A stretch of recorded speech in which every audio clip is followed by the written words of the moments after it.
rendez-vous dominical Nabino, chaque jour, vraiment, chaque dimanche, na émission Nabino 100% rumba. Vraiment 100% rumba, eza émission auto savoura rapena rumba. Auto beta rabama solo ya makambo et les gars kalawana au biso ba jeune auto bota ma peut-être lelo tozoé baté mais à travers 100% rumba ils ont permettre biso to ko na parfum ya ba makambo oyo et les gars kala par rapport kaka na mamandule ndenge ezalaka kaka vraiment esengwa trop ya kokutana na bino lisusu na dimanche ya lelo à travers télévision na bino ndeka bomoni wana leki na bino mwana na bino yaya na bino papa na bino Yves Basunga vraiment azawana comme d'habitude pour partager na bino toujours par rapport na masolo na biso ndenge ekendaka. Et là je m'en veux remercier promoteur na biso pour la initiative ya boye vraiment esika zali bambote na ebele. Je salue aussi toute l'équipe technique au baza et longo na biso au bazo sunga biso de manière à ce que na palin bo capter biso 5 sur 5 au rythme du grand et tozawana lelo tozolobela ya motuya tozolobela ebele ndeka na ebisara bino de temps en temps tozalaka wana pona kokundola et puis boyebi ke nazalaka nga moko te na plateau nazalaka toujours accompagné na figure moko ya munene vraiment bino moko boyebi ndeni te décortiquer ma solango donc ya roima exact. Je pense qu'aujourd'hui nous allons encore savourer le vieux temps, les vieux souvenirs. Il y a Maramounio surtout aux musiques congolaises et bon Belarabiso. Alors aujourd'hui, chers téléspectateurs, je voulais un peu tout ça la moi rétrospective. Tozo ngamo muke simapo biso to mekami yimi kozo masimapo. Na yebi sabino que chauffeur azalaka na pare-brise moko, mais azalaka na ba rétroviseur et belé.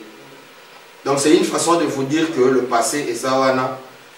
Pour nous permettre de modeler le futur. Il y a moi la limite aux hommes à moquer sima. Les lotos bêta les solo il y a TP Zembe Zembe. Na ebi que tu la petit baro yo TP Zembe Zembe vraiment place bateau balinga mamba musique qui bazo la nara ba sentir pena que les lots donc nostalgie. Veut dire tozongi pena ba temps wana les sous pour les lots nazo que de former bino que c'est déjà 50 ans depuis que TP Zembe Zembe existe. Donc vraiment nazawana nazo fouiller bakulutu bazawana oya makasi o bazo tikarate bazo loba if basunga vraiment yo zalaka wana opesela biso tozawana tozokundela to bando gidara yo male mais donc si bozo kana loba boye vraiment ma source d'inspiration eza ebele papa et allez vraiment merci beaucoup pour l'inspiration mon DP Fond kazawana alors papa Herman vraiment boyebi tozala zalaka na etro azawana toujours pour la coacher donc vraiment coaching ezaki toko ya wana bozo mona Yves Basunga azawana et moi bozo tout na mais toi encore jeune mais nini o bete la biso ba masolo ya ba 50 ans passés 45 ans passés dans boka moate coaching vraiment eza makasi dans na rythme ya etele na rythme ya munene ya esthétique ya élégance donc vraiment masolo ezoke de bien zembe zembe. Un grand mouvement, ils ont fait la pluie et les beaux temps. Mouvement ils ont continué à coexister. Ezali, ça fait 50 ans depuis que Zembe Zembe Ezali. Et Ezali, mouvement parcours na bango vraiment œuvrer mingi na kati ya province ya Congo central. Vraiment province ya Congo central tel que je vous l'ai toujours dit, tel que je vous l'ai dit aussi aujourd'hui, c'est l'une des provinces où est constituée pépinière. Il y a Makasi, il y a un grand artiste congolais. Alors, nous sommes tous en Andakou, Naebi Kiende, Naebi Sarabino, Nazalanga Mote na plateau, invité vraiment Bazala toujours professionnel de bateau, puis na coach Arif Basunga. Alors, il y a déjà beaucoup de monde. Merci pour les lots de Tobolobela, orchestre Zembe. Pour les orchestres, Botamagina qui sont mais oyo et cela qui succès ma classe même pour ravir vedette dans l'orchestre Kinshasa. Merci beaucoup papa Herman, vous qui Zembe Botami, c'était à peu près dans ba anenini, dengenini babali ko évoluer et puis nenini va s'imposer dans la scène musicale. Au fait, l'orchestre Zembe et outil na orchestre Balita banita bon ba musicien ba bakolo bandeni ba musicien ba utika kisan ba saisi na Silambanza ozui Belmondo ozui Thompson ozui RJ ozui Bavo bazaki groupe ba jeune mais de temps en temps bazaki ko obeta na kisan ceux qui va beti bazaki obeta na Mzomble bazaki obeta na même na Kandu sur ba beti bazongi.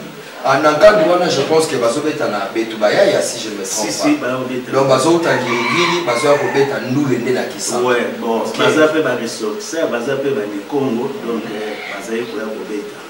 Na Mawazo, Majos, on a Zaki élève à Bafo Magnali. Maintenant, na 70, Jean-Paul Belmondo, Mangenga, on a un fondateur autocotique il y a quelques mois, on a zaki na kisantu ko signer livre à Congolais. Hier mutare a pour remonter orchestre na kisantu. Ba yako sa zembezembe, azui quelques musiciens na bango a Karawana, Net Majos, il y a des solistes, ozui moko Jean-Paul Belmondo, ozui Johnny Tex, ozui RJ, ozui Bavon, bazaki groupe basali orchestre zembezembe. Les basali orchestre zembezembe, ba bimisi banzemu na édition à l'amour. Et banzembo na basalaki et ministaki Kinshasa na ndenga bosakanate. Vraiment, merci beaucoup Papa Herman, pour tout ce qui est très bon. Voilà, fidèles téléspectateurs, fidèles auditeurs, wana toujours vibré na rythme à grand et télé Kasamo donc nulle part ailleurs, Babylon Kaboé Kaka Awa. Alors Zembe à qui sont basali réglé stratégique, mais succès na bango et ça dit vraiment qu'il fallait qu'à pas contacter Babé Kabanou. Alors Papa Herman, là vraiment la personne là pour papa pour yo pena dans source d'inspiration na baye. Dès que la personne a dit sur le baye nous les kakine. Bon les babimisi banzembo babimisi kenge babimisi rendez-vous à Kisantu babimisi maître à Kisi babimisi liwa ya babo succès na Kinshasa bazolo batwana ba Congo ni succès zaki. Et bazaki obligé à l'amour pour azaki producteur na bango abengisi bango babeta na Kinshasa. Et concert ezaki na bar ba benga Bongo Secret. Ah donc na commune ya Bombo. Te Bongo Secret na commune na Kasavubu. Bon, OK. Pour les lomi qui sont le Bongo Secret, batu bazongi na commune ya Bombo. Bongo Secret mumelenge ezaki na avenue Gambela. Avenue ni Keiti na 1 2 3. OK.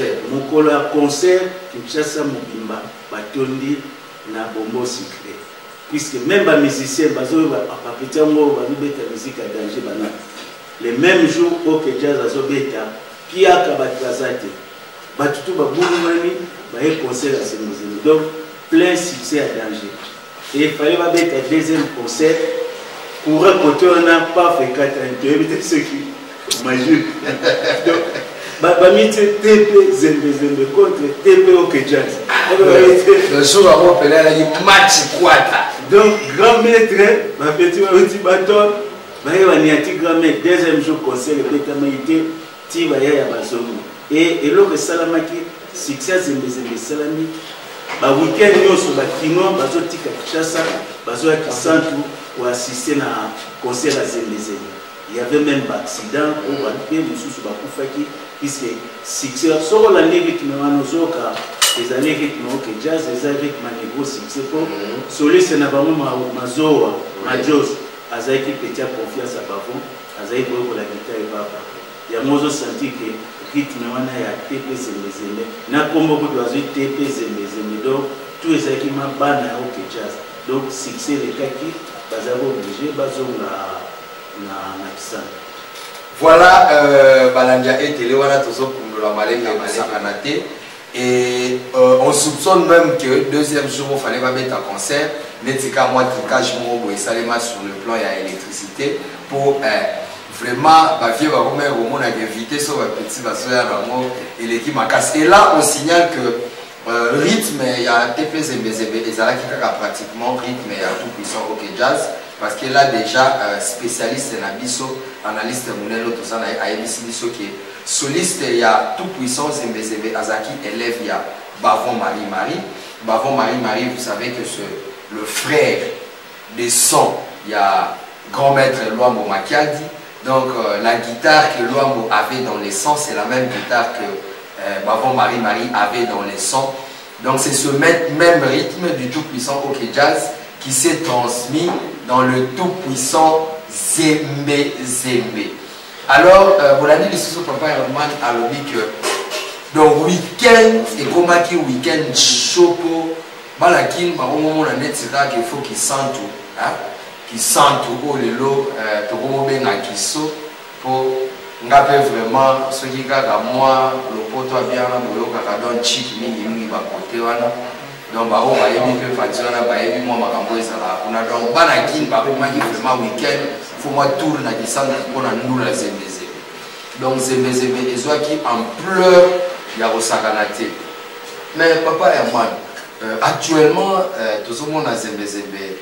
Bon, à l'instar, peut-être il y a tout qui sont au jazz pour musique à moi, il peut appeler la temps à Karalelo et comment on peut être en nostalgie pour peut-être ma vie, ma Koufa, ma Kamboulala. Mais Zembe Zembe, ils ont existé, mais c'est comme si la scène, ça les suscitait, papa et moi. Merci Yves. Au moni, l'orchestre Nabisom et soit manque d'encadrement, vous avez un matériel à obéiter, mais Zembe Zembe et reprendre papa Malo à ma vita, qui commissaire de district à Katarak, Sikoyo Azali na Moka Kisan, adopté qui va mon équipement à musique, Zembe Zembe à reprendre la répétition, même la production.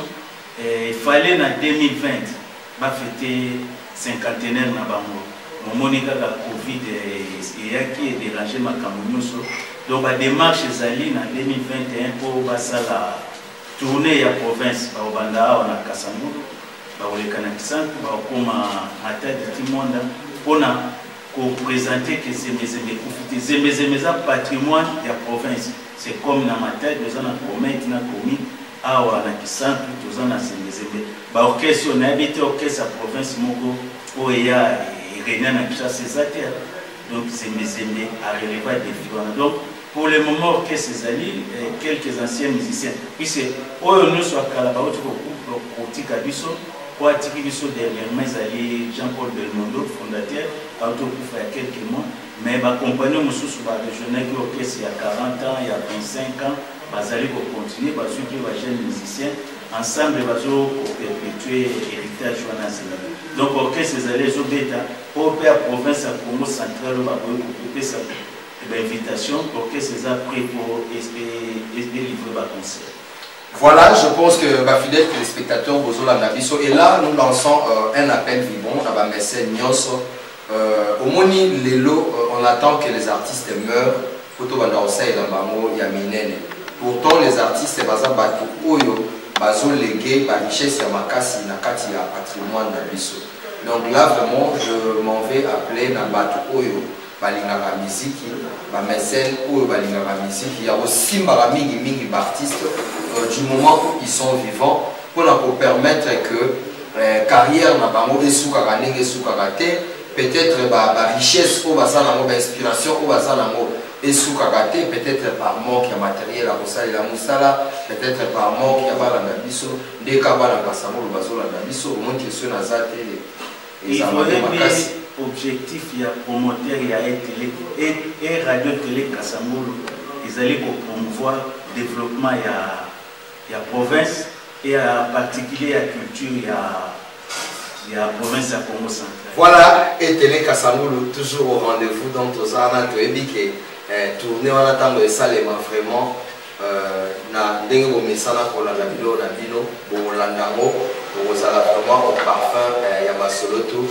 Et là voilà papa Herman tozoko ba toujours komanyola lisolo na biso. On a parlé de TP Zembe Zembe Tolobi et c'est la seule orchestre ya province au cartonaki na kin et c'est la province du Congo central. Mais ce total bien, moi je trouve que le Congo central c'est l'une des provinces où on a bien la pépinière, il y a un grand artiste à Congo à l'instar il y a ma Grand Calais, Loamo Makiadi, tout ça, mais là, na Congo central, Botamela, disons, na Congo central, c'est que Bandi, début na Bango, na Congo central. Mais la Ligue, et tout, mais quelqu'un qui a Bango, moko, tout le monde a un grand prêtre, na Calais Jeff. Moi, les solos, na Yemoké. Merci Yves, Nangina a corrigé. Les alliés au Kessé, il y a les Bosoto, avant Bango. orchestre Promette Mambo. Ils ont mené pour les gamins des Zémé. Il y a eu ça en 1958 dans ma tête. Ah, donc tout, c'est toujours la province du Congo central. Ouais, mais Promette, ils ont orchestre. Donc, ça il y a eu déjà 56, 58 passé. Et après,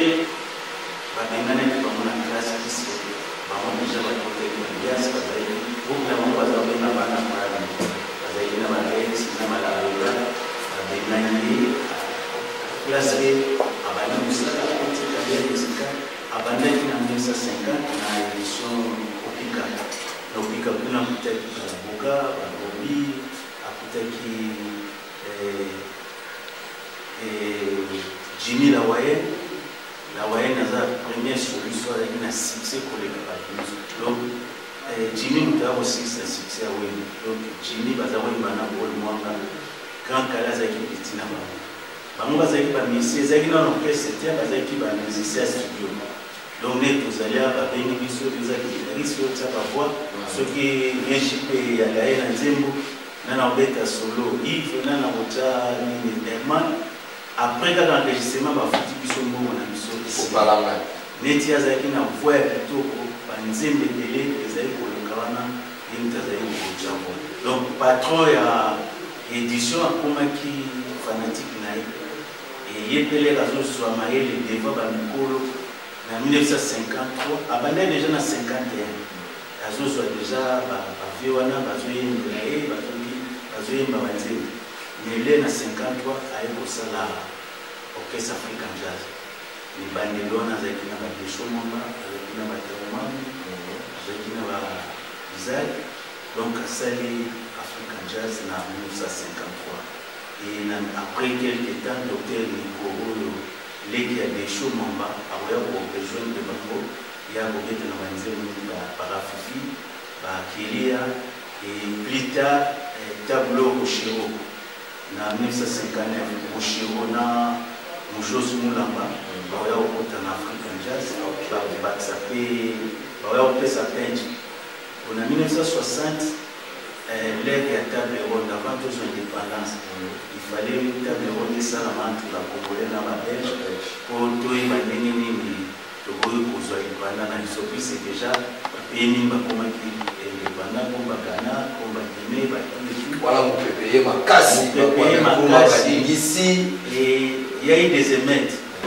C'est comme ça, à Sénégal, il va se faire une équipe nationale entre Gogi Jazz, African Jazz, ça va musicien pour développer. Donc c'était une sélection des grands. Ils avaient une sélection, mais la sélection, Franco, Aboyaki, Ozala, Sokomaïma, c'était des adversaires, c'est comme Vita Naïma. Même les musiciens African Jazz, Aboyaki, Badio, ils se font du Ponda, avant tout. Ce qu'il a réalisé, bon, maman, il est notaire. Grand Calais, d'un côté, il y a Azui Moko, Azui Docteur Nico, Azui Desho Mamba, Azui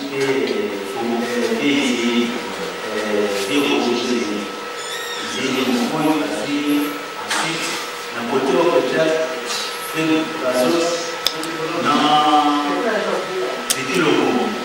Les noms qui se sont dit à la aussi pour passer qui comme les amis de Bissa. Voilà. Les Bissa, mais les amis n'a petit n'a pas mort, on a une petite pierre. Il y a un chose en bas, Brazos c'est une petite pierre. Donc, chaque fois, les amis, là, c'est comme la collection, la Belge, la Bible, on fait cette indépendance. Thomas Kanzaï, na papier nouveau, na combo ya parti politique, na combo ya dirigeant, na vraiment, Makababo et les gars na Sabino. Alors papa et moi, Tozokoba, l'équipe qui page à Grand Calais, nous acheminons toujours la cadre ya artiste Oyo, Botami na province ya Congo central. Parlons de Franco Luambo Makiadi. Franco Luambo Makiadi, François, il est papa Nayaza qui nous était là, maman de Congo, Bazaba, bateau, Bakoko, Bayaki, la chemin de fer, la Tigala qui va bali, la beauté, Franco abotamaki na Sonabata. Après quelques années, Baké Kinshasa, après la commune ya Ngiringiri. Commune ya Ngiringiri, place le Pang Bazaro Foutela, ils étaient à Vie de Waya. De Waya, c'est un des pionniers de la musique congolaise moderne. Baza famille ya ba musicien, aujourd'hui moko de Waya, aujourd'hui ya na yo Londo, aujourd'hui les qui na Johnny Bokelo, aujourd'hui les qui ne sont pas guitaristes pour tous. Donc, nous, mais na Kinshasa, le Pang musique est bête. Et mon père vit en antique guitare à faire pour l'amour, à bandir au gratter. Donc, et mon azola na mer, les mers na zaote kabamikati, azola na mer, et mon azoka pendule. Donc, à bandir musique trop jeune. Na bâge à 13 ans, à côté de l'orchestre Watam. L'orchestre Watam, ils ont qui avait des royaumes. Bazaki na babipula, na bazako beta na ngiringi, ils ont neti. Ni baroketu biloko mwa bamatanga ya bayanke bazobe eza guitare accompagné na bachakachaka bani donc ndetika mwa folklore moko bo ezali babenga yango orchestre vocal folklore di ya mboka me wana bazosala banzembo na bango ya lingala ya kindubi ya kiyanke eza ma ya mboka te seulement modernisme ebani koya moke mais c'est pas vraiment moderne et ntango wana na 1950 le studio d'enregistrement ekomi kosalama basali au studio Lomingisa et Papa Dimitou a sali édition Lomingisa a bengisi Bowane azaki na édition Ngoma bamona ba wendo a bengisi Bowane a monté édition Lomingisa et ba okuti siko de wayo aye pour intégrer édition Lomingisa a même groupe ya ba musicien na nyonso.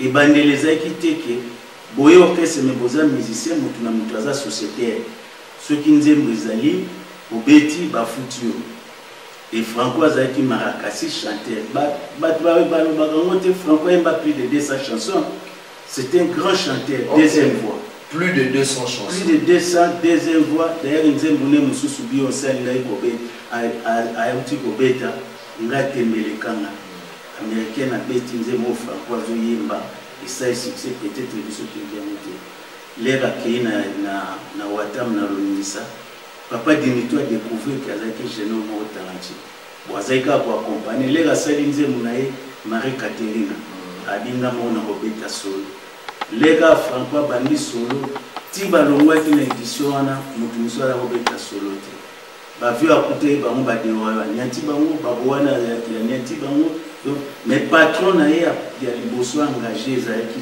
Bowane engagé ki bango na Rossignol asala bango tourner akena bango mbandaka akena bango bumba azumi na bango azobeta donc après baye kosala na 56 le 6 juin 56 baye kosala au jazz. Vraiment a regagné Kinshasa un peu très tôt dans le bas âge. Et il a vécu dans un monde où il y avait vraiment la musique. Le coup l'appelle Ezaki Katina Makila Nae. Très vite, talent Nae et Bandaki ko émerger. C'est à 13 ans, né à Bandi, Bamakambo la musique. Il est tikaka de Bonabiso, Tobetaki le solo l'aile pas Mauti Kabiso. Moi na Kasamu, il n'y a pas Bandaki musique. Il a 13 ans. Donc ça va âge moko déjà, où il déjà. A bandi petit à petit pour découvrir Oyo Eza Katinae. Franco Luambo Makiani, Papa Herman, un grand, très grand. D'ailleurs, que ce que bandi Kolobelae Lelo, tu remets à 3 jours d'affilée. Cela Franco est aussi la Tepo. C'est un artiste aux œuvres tellement grandioses que n'a évité. Talarati à niveau que une artiste américaine a commis un niveau il y a Robert Nzembo et Franco généralement c'est pas facile bisonné to luka pour copier bango mais so moni bango ba komi pour copier biso c'est que ba découvrir ba biloko moko boye o peut-être ba tout mususu pe ba bango pena bien te on betela bango susu penza bien les solo Franco ti na kati bon en fait sur le bi ba et ya libanda musique qui est en Amérique, qui est en Brésil, qui va en Cuba et Utah. Sur le rumba, Utah Kumbekenda. Sur le jazz, c'est sur des Congo. Il y a New Orleans, où va ça la jazz. Donc, musique, on est en état musique, il y a beaucoup qu'on a vraiment barré à copier. Au moins, na Braza tozaki na Essou Jean-Ciel, Ozui Pandibel, Ozui de la Lune. Essou azaki trompettiste, clarinettiste, Pandi azaki Mutuambunda, Ozui de la Lune azaki bassiste, Oyo Koza Franco na pisi batu balobaka po batu mingi bakosa boye bandele bazaki soko Oyo Kinzemba ba ya liboso baemba on entre au on sort KO donc bakomba batu wana na tangi bazaki on entre au on sort KO sorti bael bango contrat po ba signer batanga et soit azui contrat wana abandi ko corriger ba faute zaki bango ba yoka comment chef d'orchestre po ba santaki pena ke moto so ça et puis ça que c'est sengo ba ko ça l'orchestre ko kama bango po ba remonter ba yeko jouer Brazos Vicky et Donganga na Célestin Kuka ba yeko mati orchestre mati ya makasi donc orchestre zongido et tant on a tourné na 3 orchestres ya makasi Rokamamba obeta mimba chachasha bafo kibeko banzemba liboso ya chachasha ibani na Rokamamba baila ya Yesu ni Confion y avait Nino Malapé et Sima Franco pe ba koma koyemba ba chachasha mais ibani kuna donc Franco jusque là azaka na réserve azana au chef et l'air est sur le de la ligne takoma di chef. On a 59 ba Misa Braza indépendance ngoya bakanga bango ba betaka bango ba ina nikandati ba moni fo bazo maka mboka na bango ko indépendance zoya et donc na Célestin c'était des grands chanteurs bazo ba variété étrangère bazo composer net emewa bolingo ko bosana ngaite atato zali mingi lukawe ya se izaki succès ya makasi mais baya ya wana bayebisi baona ko critique bato ya Braza bazo sala nini po bakima ba fanatique ba frapper bango le ba beti bango bato bakati OK c'est zo qui m'ont fait mais Franco sikoyo ba recruter qui Mujos non Kwame Musi a été pour renforcer Vicky OK c'est zo maki mais là Vicky Azak président. Sikoyo, l'air Vicky a que table ronde à 30 jours. L'air Franco Aboy. Ils ont s'acheminer déjà parti vers la fin de l'émission. Mais Naïbi qui est aux on a toujours, week-end prochain, on a toujours pour la continuer au Pessabino Bilingue au rythme des grands airs.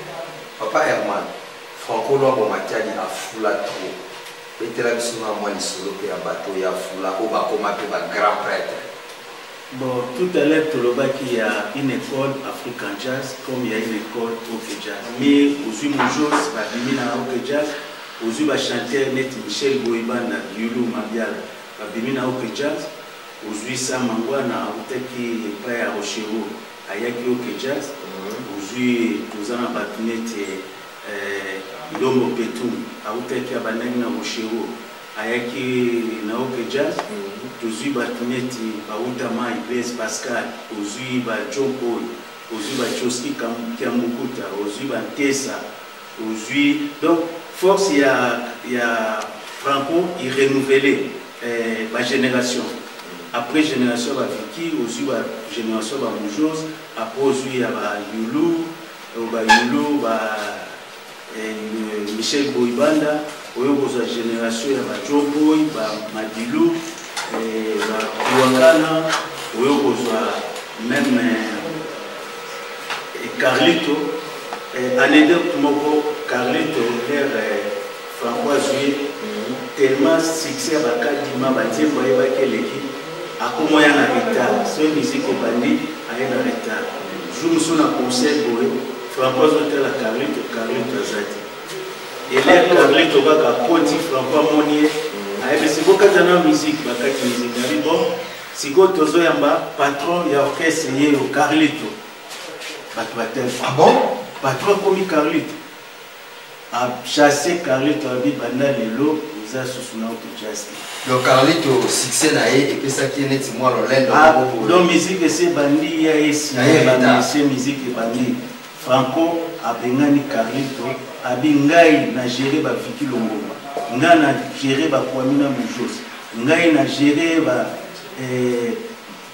ba musicien minene neti ba edonganga banani et ye petiasa pour approuver aye kozwa malage et azui malage omoni pe malage ndenge malage amataki donc force avait aboka kosala madilu azaki na Afriza jour bazonga ba voyager nani Rocheroy tiki na aéroport aye kodia azaki renouveler tout moment. Vraiment, merci beaucoup, Papa Herman. De partout, vous nous suivez vraiment. Papa Herman Yewana, que Silici Lelo, mais que Silici. Je pense que les jours à venir, tout vous allez sous le temps, il y a Omagnola. Alors là, je m'en vais dire merci à toute la grande équipe technique pour saluer vraiment que vous avez mis sur la palais. Mon DP Franck, vraiment à la caméra, Stone, Nzuzi, Patrick Kims. Vraiment à la régie, ingénieur Shadrach, vraiment nous avons travaillé tous ensemble pour Boyambabiso 5 sur 5 na palais. Et là, na PCP moi Bambote et Belé, na maman Didi Nzuzi, vraiment allégri à Mehdi Jafet, Nanda pour Esca Bozali, Bambote Nabino et Belé. Et on se voit à la prochaine.